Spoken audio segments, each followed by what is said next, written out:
Many people imagine Roman battles as walls of infantry clashing in close combat, with almost no archers in sight. This leads to the idea that Rome either ignored archery or barely used the bow at all. But the truth is different. The Romans did use archers, and their role grew significantly over time as Rome faced new enemies and new tactical challenges. Number 1. Early Roman views on archery. When looking at early Roman warfare, the most important thing to understand is that the bow didn't fit into how Romans thought battles should be fought. Their society admired direct confrontation. Strength, discipline, and close-quarters bravery were the core military values. If a soldier didn't stand face-to-face with the enemy, shield pressing forward and sword ready, many Romans believed he wasn't truly doing the real work of battle. This mentality had deep roots. Even before the Republic fully formed, early Romans modeled parts of their warfare on Greek traditions, especially hoplite combat. And hoplite combat was all about infantry lines smashing into each other with spears and shields. Archery existed, but it wasn't treated as a defining skill for citizens. Most early Roman soldiers were farmers who trained seasonally. They weren't growing up practicing archery from childhood, unlike Eastern peoples who treated bow training as a normal part of life. Italy in general simply didn't have a strong archery culture. The Etruscans, who influenced Rome culturally and politically, did use bows in both hunting and war, but the Romans borrowed surprisingly little from them in this area. Even though archery appears in mythology Apollo, Diana, and heroic tales Roman battlefields remained dominated by melee combat. That's why early Roman armies relied on velites for skirmishing.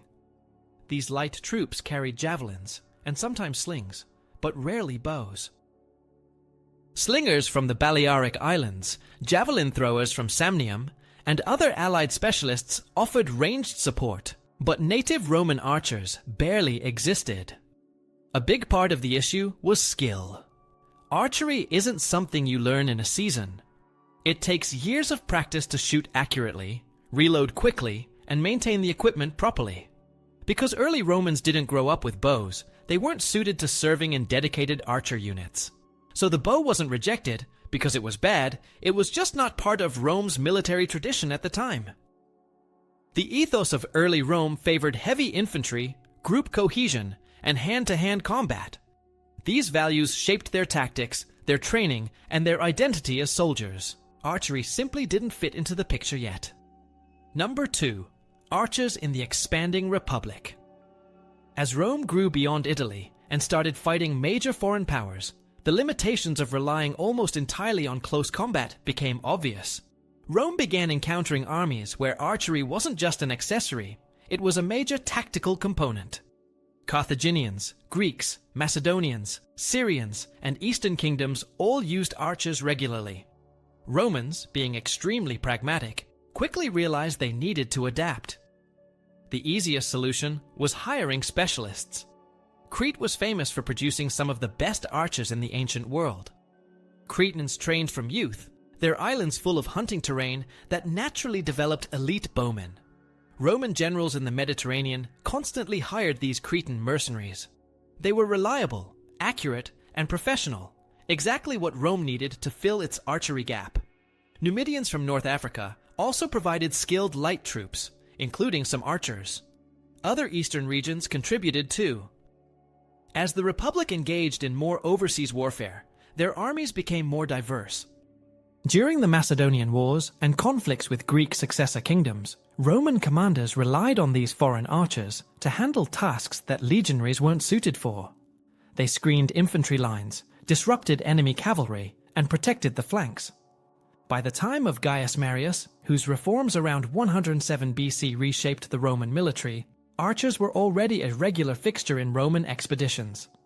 Marius eliminated the velites and other citizen light infantry, meaning Rome now depended almost entirely on allies and mercenaries for ranged combat. Julius Caesar took full advantage of this during the Gallic Wars and his later campaigns. His commentaries mention Cretan and Numidian archers repeatedly. He positioned them carefully to maximize protection for his infantry and neutralize enemy cavalry. They were vital when crossing rivers, securing hillsides, and protecting marching columns. Pompey, Caesar's rival, understood their value as well. At the Battle of Pharsalus in 48 BC, Pompey deployed a massive force of archers and slingers, far more than Caesar. These troops unleashed heavy missile fire on Caesar's lines. Even though Pompey lost for other reasons, the presence of so many ranged units proves how indispensable archers had become by that stage of the Republic. The turning point for Rome's attitude came in 53 BC at the Battle of Carrhae. The Parthians, masters of mounted archery, annihilated a Roman force of 40,000 men. Roman infantry, slow and exposed, couldn't counter the endless stream of arrows. This disaster exposed an enormous weakness in the Roman system. After Carrhae, Roman leaders understood they needed far more archers and better equipped cavalry if they wanted to fight Eastern powers effectively. That realization set the stage for archery becoming a formal and permanent part of Rome's army. Number 3. Archers in the early empire. When Augustus took control and created the Imperial army, everything became more structured. The auxilia, the non-citizen troops who supported the legions, were organized into permanent, professional units. This is where archery finally became institutionalized. Auxiliary archer units, called sagittarii, were placed across the empire. They were divided into foot archers and mounted archers, and both types played critical roles. Most came from regions where archery was part of everyday life. Syria in particular became Rome's #1 source of archers. Syrian bowmen had centuries of experience and a strong tradition of military archery. Armenians, Thracians, Judeans, and Nabateans also filled the ranks. These units brought with them their own traditions, shooting styles, and equipment. The composite recurve bow became the standard weapon for Roman archers. This bow, made of horn, wood, and sinew, packed enormous power for its size. It had better range, penetration, and accuracy compared to self-bows used by many Western peoples. Romans produced these bows in military workshops across the empire. Archaeological finds in Britain, the Danube region, and the Near East include bow laths and arrowheads that confirm wide deployment. Despite Britain's wet climate, Roman archers adapted by using protective bow cases and keeping spare parts on hand. Roman archers wore a mix of Roman and Eastern gear. Many appear on Trajan's column wearing long tunics, trousers, scale armor, and Eastern-style helmets. This visual distinction reinforced the idea that Roman archers were foreign-looking, even though they fought as part of Rome's military machine. Tactically, archers served in a supportive but essential role. They fired over the heads of legionaries, broke up enemy formations, and countered hostile skirmishers. Their presence helped prevent ambushes and surprise cavalry charges. During the Dacian Wars under Trajan, archers were heavily involved in covering river crossings, storming fortified positions, and pinning down Dacian troops armed with deadly falk swords. In sieges, archers were the ideal way to keep defenders away from battlements while Roman engineers advanced siege towers and rams. They also provided quick reaction fire against counterattacks. Roman commanders valued archers because they added flexibility to the rigid infantry system. A legion alone could crush enemies in close combat, but with archers, the legion could dominate at both short and medium ranges. In the early empire, archery was no longer rare. It was a standard, organized, and respected military specialty. Number 4. Roman archery weapons and ammunition. Roman archers relied primarily on the composite recurve bow, which was compact, powerful, and capable of punching through armor at medium range. This bow wasn't easy to make. It required skilled craftsmen who layered horn, sinew, and wood under tension, then glued them together to produce a weapon that stored enormous energy. The design came originally from Central Asian steppe cultures, but the Romans adopted it quickly because it outperformed simple wooden bows in almost every category. It shot farther, hit harder, and stayed effective even in the hands of fast-moving mounted troops. Each archer carried a quiver with multiple types of arrows. Broadheads were wide, sharp, and brutal against unarmored targets. Bodkin points were narrow and used to penetrate armor or shields. Some arrows had barbed heads, making them difficult to remove from wounds. Others were designed to break on impact. Roman supply lines transported thousands of arrows, and legions kept spare arrowheads ready for different enemies. When fighting tribal groups, broadheads were more common.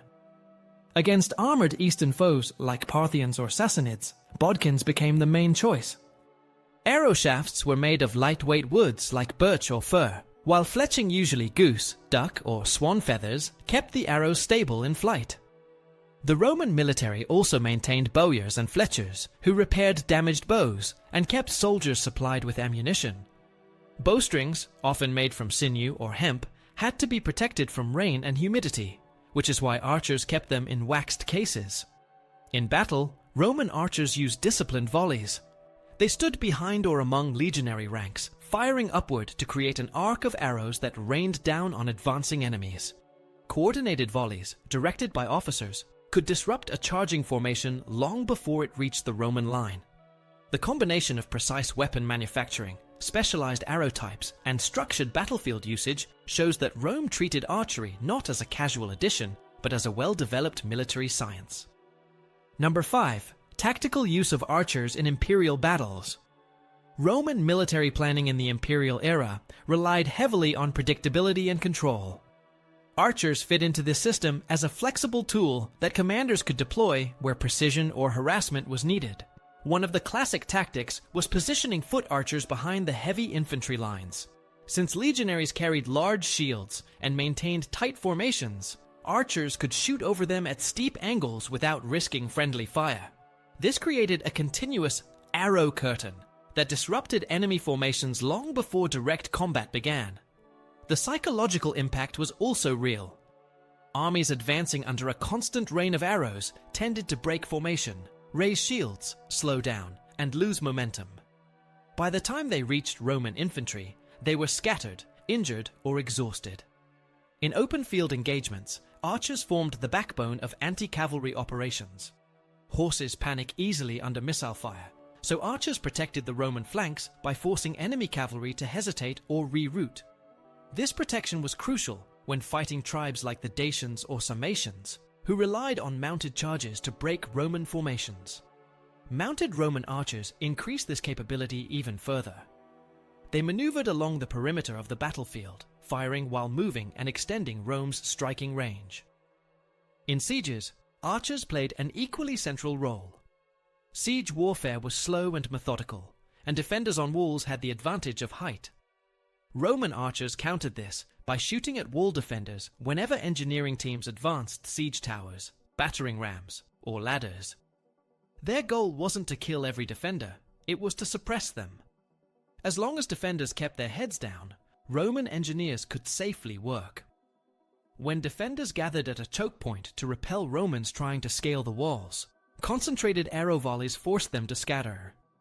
Archers handled many small tactical problems that heavy infantry couldn't solve alone. Urban warfare also showcased how Roman commanders used archers with creativity. During the siege of Jerusalem in 70 AD, Roman archers under Vespasian and Titus controlled entire streets by positioning themselves at intersections. Anyone attempting to break out or launch counterattacks faced immediate arrow fire. This was completely different from the early Republic's view of archery as a minor tool. By the Imperial era, Roman commanders treated archers as essential components of a layered battle plan. They weren't just there to support infantry, they were part of a fast, responsive system that adapted to nearly any battlefield condition. Their presence allowed legions to stay protected, maintain formation integrity, and fight in environments where infantry alone would have been too slow or too limited. Number 6. The rise of archery in the late Empire. As the Empire transitioned into the 3rd to 6th centuries AD, the battlefield changed dramatically. Rome now faced enemies who were faster, more mobile, and more reliant on long-range weapons than anything the early Republic had experienced. The Parthians had already demonstrated the devastating power of mounted archers at Carrhae. Their successors, the Sassanian Persians, continued using highly skilled armored cavalry and horse archers who combined endurance with deadly accuracy. Meanwhile, northern and steppe groups like the Goths, Huns, and Alans used hit-and-run types of warfare that made traditional Roman infantry tactics outdated. These constant threats forced Rome into a massive military transformation. The static legionary model heavy infantry with short-range javelins was no longer enough. Emperors began shifting resources toward cavalry and ranged combat units. Archers became central to field armies, not just support troops. Many new archer regiments were mounted, allowing Rome to match the mobility of its enemies. The Roman army also adopted advanced composite bows, influenced by the Huns' design. The Hunnic asymmetric bow, which had a longer upper limb, allowed for easier use on horseback and superior performance when shooting while moving. Roman cavalry archers trained to fire from multiple positions, forward, sideways, and even backward while retreating. Improved saddle design made this possible. The four-horn saddle, which offered stability without stirrups, let mounted archers shoot accurately even during high-speed maneuvers. Military documents like the Notitia Dignitatum, compiled in the late 4th and early 5th centuries, list dozens of archer units stationed across critical frontier regions. Many of these units served in the Eastern Empire, which constantly faced Persian and steppe threats. By this point, Roman archery had fully shifted from auxiliary support to a central battlefield feature. Infantry still mattered, but cavalry and ranged tactics defined strategic decisions. This shift reshaped Roman military identity. Heavy infantry was no longer the primary symbol of Roman power. Instead, mobility and missile warfare became the core of how Rome defended its borders and projected strength. The early Roman suspicion toward archery had completely disappeared. Instead of viewing archers as less honorable, late Roman leaders viewed archery as essential, sophisticated, and decisive. Archers superseded many older infantry tactics, and mounted archers became the elite arm of the late Roman military. Early Republican commanders wouldn't have recognized these armies. They fought in a new era, where speed and range were more important than close-quarters heroism. This shift explains why Roman archery flourished so dramatically by late antiquity. Number 7. Why the myth of Romans didn't use archers exists. Even though archers became central to the Roman military, the stereotype that Romans didn't use archers remains popular today. One major reason is imagery. Most popular depictions of Rome movies, games, textbooks, museums focus on the legionary, rectangular shield, helmet, segmented armor, and short sword. That image is iconic, marketable, and easily recognizable. Archers, on the other hand, look less Roman. Most came from the Eastern Mediterranean. Their equipment, composite bows, scale armor, conical helmets, long tunics, and trousers, looked foreign compared to the classical Italian style. This creates the false impression that archers weren't truly part of the army, even though they were fully integrated into Rome's military structure. Another reason is that the early Republic genuinely relied little on archers. Many modern misconceptions come from reading early Roman history and assuming it applies to the entire Roman timeline. People forget Rome lasted over 1,000 years. Its early values, early tactics, and early structure changed dramatically over time. A snapshot of Rome in 300 BC tells almost nothing about Rome in 200 AD or 400 AD. The heavy infantry model dominated for a long time, but only because most of Rome's early enemies were infantry-based. Once Rome met enemies who relied on archery, Parthians, Sarmatians, Huns, the military evolved quickly. Another factor is visibility in surviving art and monuments. Archers appear on Trajan's column, but in smaller numbers compared to legionaries. They appear on tombstones and reliefs, but usually as supporting units. Because they weren't the face of the army, their historical footprint gets overshadowed. Yet Roman military documents, archaeological finds, and ancient historians all confirm that archers were present in every major Roman campaign. They guarded flanks, supported infantry, fought in sieges, patrolled forts, defended walls, and even formed elite cavalry units in the late Empire. Archers were not just foreign specialists, they became essential components of Rome's military machine. The myth survives because modern culture focuses on the dramatic imagery of sword and shield combat. But the reality is far more balanced. Rome didn't ignore archery, they simply used it strategically, evolving it when necessary. Understanding this helps correct a common misunderstanding and highlights the adaptability that made Roman armies so effective for so long.